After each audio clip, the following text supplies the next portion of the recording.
आप सभी का मेरे चैनल पर बहुत बहुत स्वागत है। आज मैं आपको एक धार्मिक कथा जिसमें ये जानेंगे कि किस श्राप के कारण धृतराष्ट्र ने अपने 100 पुत्रों को खोया था, क्यों थे वे जन्म से अंधे। चलिए शुरू करते हैं आज की कहानी।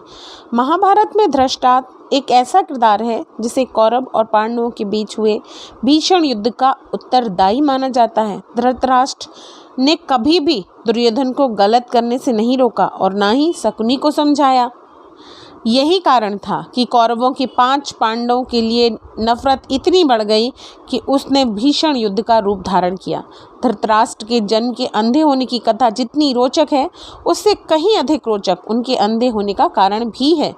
हमारे पुराणों में यह स्पष्ट रूप से लिखा गया है कि आप इस कथा में जो कर्म करते हैं उसका फल आपको कहीं ना कहीं जाकर अवश्य भोगना पड़ता है। धृतराष्ट्र के जन्म के अंधे होने की कथा भी उनके पिछले जन्म के कर्म से जुड़ी है। दरअसल धृतराष्ट्र एक जन्म में बड़े पापी राजा थे वो अपने दिल को बहलाने के लिए किसी पर अत्याचार करने से नहीं चूकते थे। अपनी इसी बुरी सोच के चलते एक दिन उन्होंने तालाब में बच्चों के साथ तैरती एक हंसनी के परिवार को खत्म कर दिया था और उनकी आंख भी निकाल दी थी।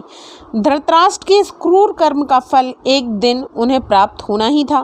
कुरुवंश में अपने पुत्र विचित्रवीर्य की मृत्यु के बाद सत्यवती की शांतनु की पत्नी थी।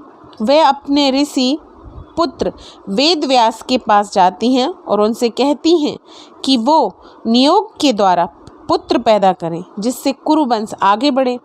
वेदव्यास जी उनकी इस विनती को स्वीकार कर लेते हैं, लेकिन बड़ी रानी अंबिका उनके ऋषि शरीर के स्वरूप को देखकर डर जाती हैं और अपनी आंखें बंद कर लेती हैं। नियोग क्रिया संपूर्ण होने के बाद वेदव्यास जी अपनी माता सत्यवती से कहते हैं कि अंबिका के गर्भ से पैदा होने वाला पुत्र अंधा होगा। बाद में धृतराष्ट्र का विवाह गांधारी से हुआ और उसके 100 कौरव पुत्र युद्ध में नष्ट हो गए, जिसके कारण पिछले जन्म में धृतराष्ट्र ने हंस के परिवार का नाश कर दिया था। ठीक उसी प्रकार इस जन्म में धृतराष्ट्र के परिवार का नाश हुआ।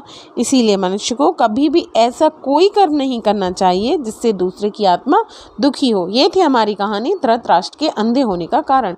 मिलते हैं किसी ऐसी ही अन्य कहानी में, तब तक के लिए नमस्कार।